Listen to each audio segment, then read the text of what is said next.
So today we'll be installing some 20 mil wheel spacers. They come with instructions, but it's really, and red Loctite, which is important. You should put that on. Well, this brand does anyways, OMT. So here's the wheel spacers. It comes with nuts so that you can put it onto the hub, and there's hub centric so you don't get any vibrations is the game plan anyways. So we'll start by just showing you one, and it's kind of the same process of changing a tire, putting your spare on. You look for your pinch weld, which is here on my car.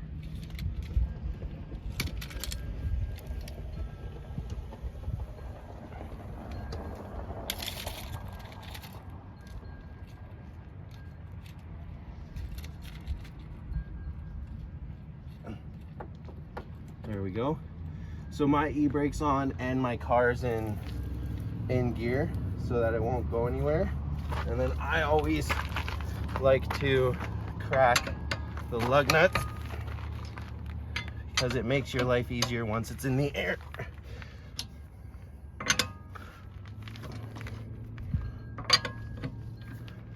And yes, I'm using the car's supplies because I don't have a floor jack and I don't have an impact, so just use what I got.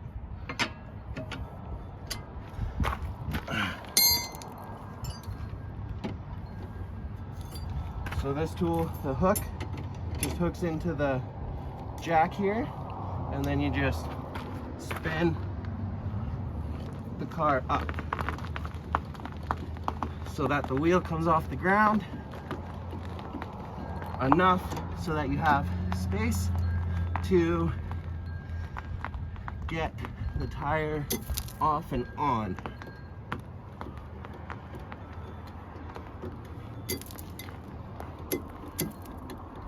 Because my driveway is not flat, every wheel is a different height because I'm not on a flat surface.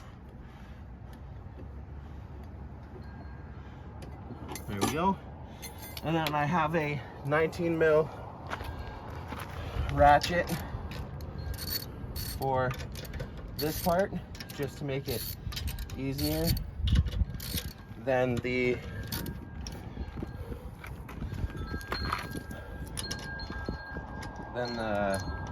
wrench the car comes with. The one the car comes with is just nice for when you're breaking it, but a ratchet makes it a lot easier.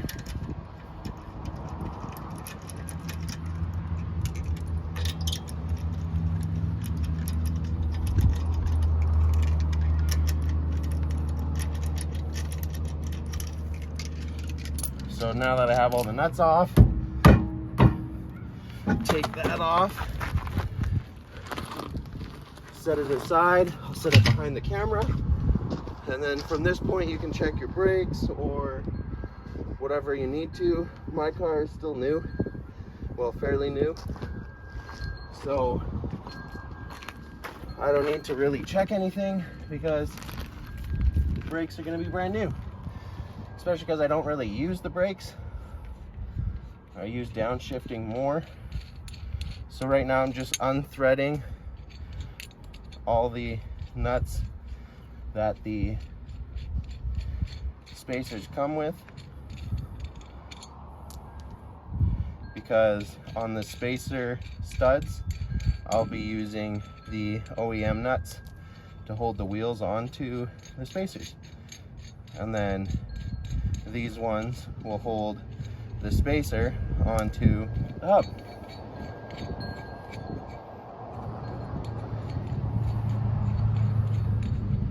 And like I said, they are hub centric, so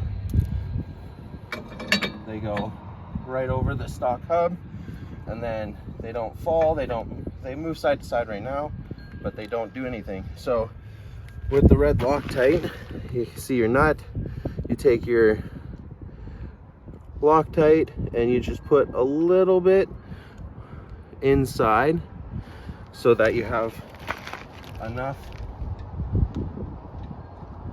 You just don't need that much, it's just a dot, especially with the red stuff.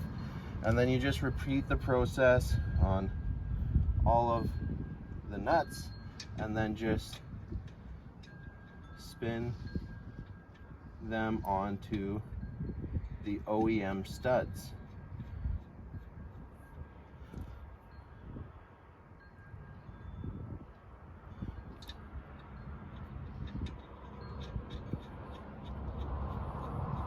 Now, if the spacers you bought doesn't come with Loctite, I'd recommend getting some. Otherwise, when you go to retorque your tires and wheels in 100+ kilometers, you're gonna have to take your wheels off and torque your spacers on, like retorque your spacers. So if you put the Loctite on, you shouldn't need to retorque your spacers. You just crank them on there at the recommended torque, which I don't have a torque wrench, so I will just be going off of feel.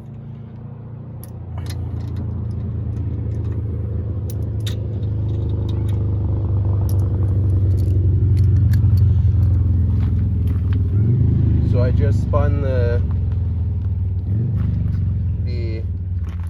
wheel nuts onto the OEM studs, and then I'm just tightening them down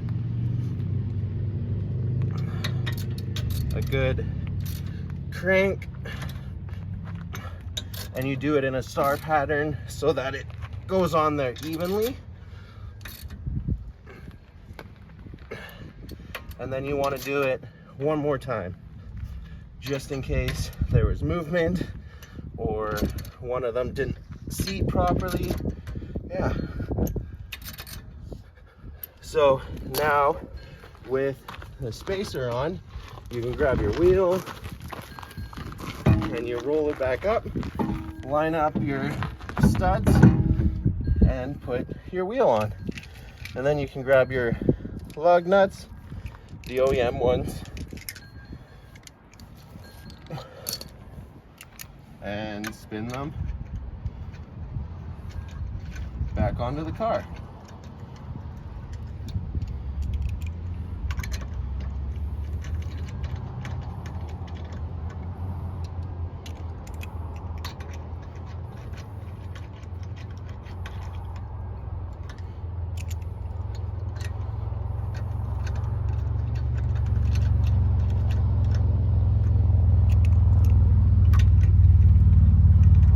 So,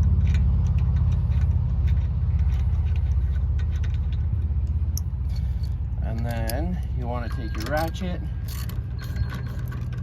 and tighten them on so that you don't obviously lose a wheel.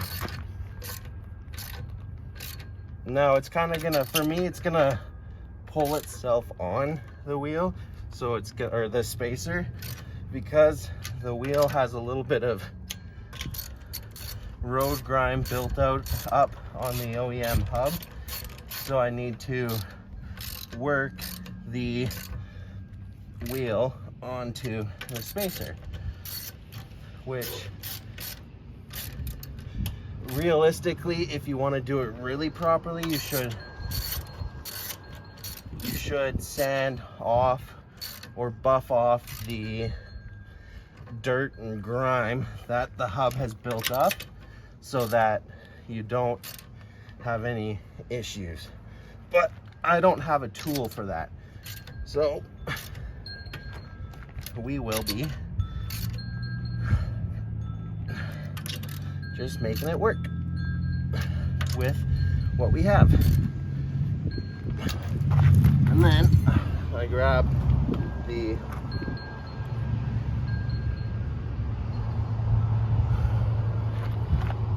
tool that the car comes with, and I just tighten it on. It's a little bit longer of a leverage, so it also makes it better for tightening the wheels.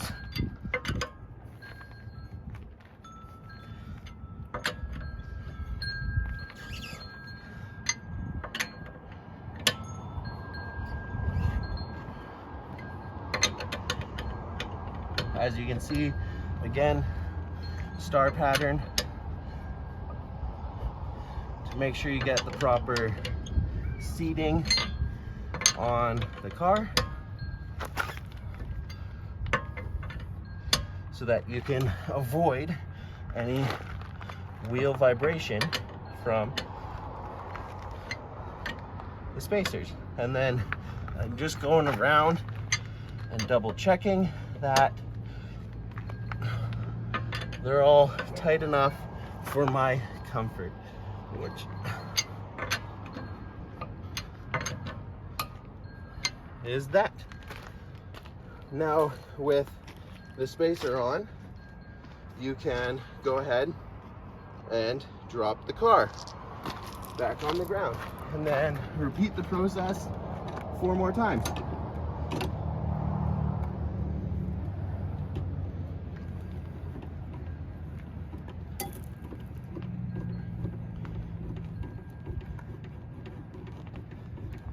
And then just make sure that you get your tires retorqued after 100 kilometers to make sure that your wheels stay tight and you don't have any issues. And then I would recommend taking it on the highway to make sure you don't have any hop or vibration.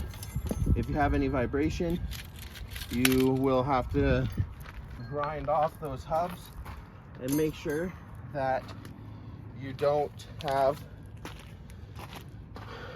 any possibility of debris getting stuck, making it so that they're not centered. But yeah, there you go. Spacer is on. And next I will show you a front end check. All right, so this is the front end check. So with the wheel and tire off the ground, you just want to grab here and oh, see, lug nuts are loose. I was about to get real concerned. Just tighten those on a bit. There we go. So there's no movement back and forth. There's no play up and down. And then you can crawl. And then I like to take the tire off and check to see if anything's bent or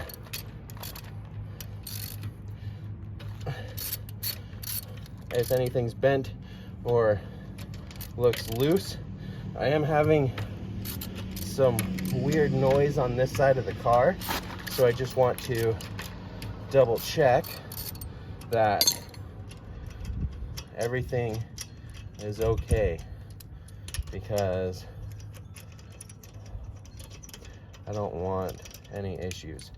And the reason why my lug nuts were loose was because I pre-loosened them, forgetting that I was going to check the front end on this side. So that's why my lug nuts were loose.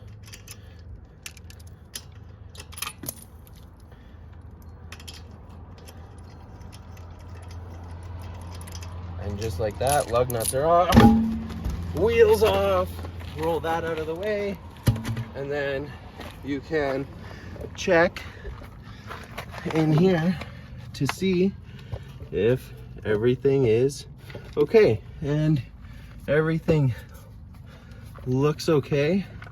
I don't see anything issues, so we should be good. Thanks for watching. All right, so I'll show you a before and after. I have one side done at the moment, but before this section of the video, I showed you how to install it, which will be on this side of the car. But here is the rear space. As you can see, it's pretty much gone without the spacer. Still looks okay, but yeah, here's the front without the spacer. Still looks good, but it'll help widen the stance and make it a little more stable. And then here's this side, the after. So here's the view. Here's the front. So it's kind of like right in line with the fender. The rear sticks out a little bit more than the front, but there's the rear. I put 20mm spacers on. So yeah, stay tuned for more upgrades.